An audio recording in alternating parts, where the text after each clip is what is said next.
আমি এই মুহূর্তে রয়েছি সাভার পৌরসভার ৯ নং ওয়ার্ডের ঠিক একদম যেখানে কিন্তু মাদ্রাসা যে মোড়ের যে সাংবাদিক সড়ক সেখানে কিন্তু আমি রয়েছি। আমি আপনাদেরকে ক্যামেরার মাধ্যমে দেখাতে চাই যে এটা দীর্ঘদিন কিন্তু এই সড়কটি দিয়ে কিন্তু কোনো ড্রেন ব্যবস্থা না থাকায় সেটি কিন্তু আসলে এলাকার মানুষের জন্য একটা জন দুর্ভোগে পরিণত হয়েছিল।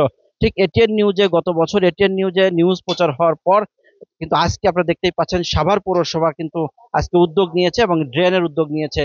তো সেই উদ্বোধন কিন্তু একটু আগেই হয়ে গেল, আপনারা দেখতেই পাচ্ছেন। আমি একটু যদি কথা বলতে চাই, এখানে সাভার পৌরসভার যিনি প্রধান যে নির্বাহী প্রকৌশলী তিনি এসেছেন এবং দীর্ঘদিন পরে হলেও পরেও এই ৯ নং ওয়ার্ডবাসীর যে মাদ্রাসা মোড়ের যে সাংবাদিক সড়কের যে আজকে যে এখানে যে উদ্বোধন করলেন আসলে। দীর্ঘদিন পরে ৯ নং ওয়ার্ডের মাদ্রাসার মোড়ে ড্রেন প্লাস একটা রাস্তা, এটা আজকে উদ্বোধন হইল। এটা দীর্ঘ প্রতীক্ষার পরে এই এলাকার মানুষের যে জলাবদ্ধতার সমস্যা ছিল, তো আশা করি এটা বাস্তবায়ন হলে সঠিকভাবে এই জলাবদ্ধতা নিরসন হবে এবং এলাকাবাসী উপকৃত হবে। আজকে সেই কাজের শুভ উদ্বোধন আমরা করতে এখানে এসেছি। যেমনটি শুনছিলেন যে এই যে দীর্ঘ প্রতীক্ষা বা এই এলাকার সাধারণ মানুষের যে বাড়ির যে যে পানি, নোংরা পানি, সেটি কিন্তু আসলে যাওয়ার জায়গা ছিল না।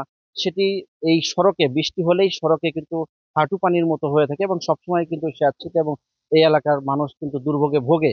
তো দীর্ঘদিন প্রতীক্ষার পরে আজকে কিন্তু সেই অবসান ঘটলো এবং সাভার পৌরসভার যিনি প্রধান নির্বাহী প্রকৌশলী তিনি কিন্তু আজকে এসে শুভ উদ্বোধন করলেন। এই ছিল আমার কাছে সর্বশেষ সাভার ৯ নং ওয়ার্ডের মাদ্রাসা মোড়ের যে সাংবাদিক সড়কের থেকে বিস্তারিত আমরা ফিরে যাচ্ছি স্টুডিওতে।